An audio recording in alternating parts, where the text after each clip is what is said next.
कृष्णा।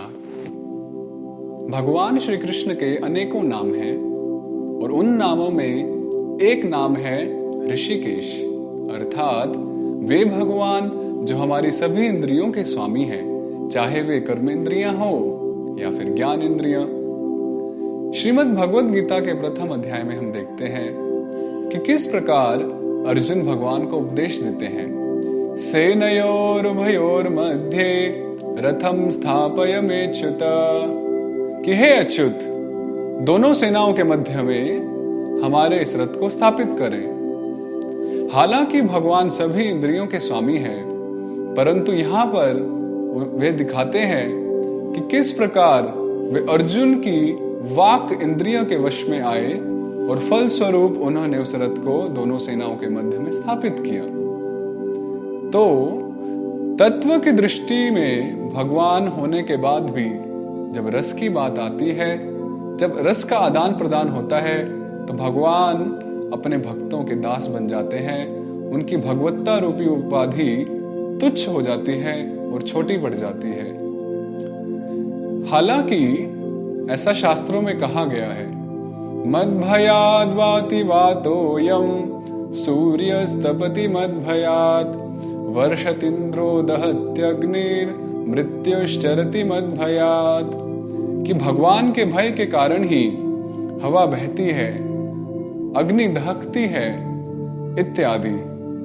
यहां तक कि स्वयं मूर्तिमान भय भी भगवान से भय करता है। यद बिभेति स्वयं भयम।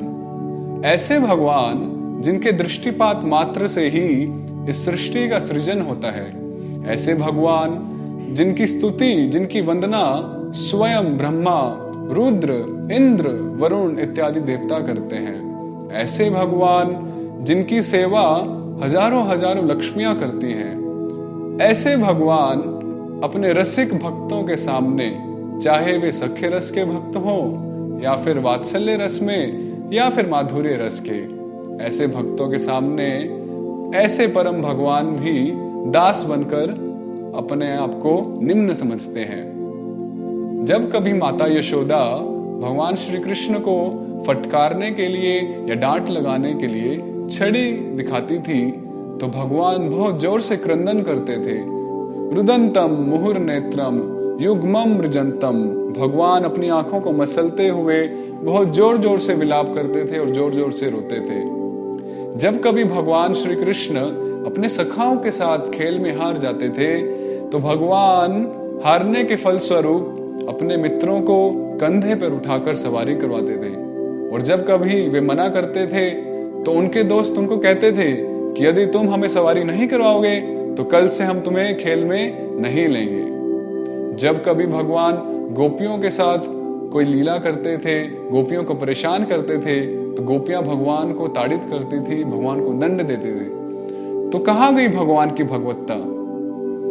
इसलिए इन सभी सिद्धांतों से और प्रसंगों से हमें समझना चाहिए कि भगवान के दो पहलू हैं। एक है तत्व की दृष्टि से और दूसरा है रस की दृष्टि से। तत्व की दृष्टि से श्री कृष्ण परम भगवान है। कृष्णस्तु भगवान स्वयं या ईश्वरः परमः कृष्णः। परंतु जब रस की बात आती है, तो वे भगवान अपने दासों के दास हो जाते हैं। वे भगवान दासानुदास कहलाते हैं। तो ऐसे भगवान से कौन अपना संबंध नहीं जोड़ना चाहेगा? इसलिए इस्कॉन के संस्थापकाचार्य जगत गुरु श्रील प्रभुपाद अपनी श्रीमद् भगवद गीता यथारूप के भूमिका में लिखते हैं कि किसी भी जीवात्मा को, किसी भी मनुष्य को चाहिए कि भगवान से इन प्रमुख रसों में अपना रिश्ता जोड़े। और यही मनुष्य जीवन की सार्थकता है, यही मनुष्य जीवन की पूर्णता है। तो आइए हम सब पूरे तन और मन से भगवान की सेवा करें और उस सेवा को करते हुए भगवान के साथ इन्हीं किसी रसों में अपना आदान प्रदान आरंभ करें। हरे कृष्ण।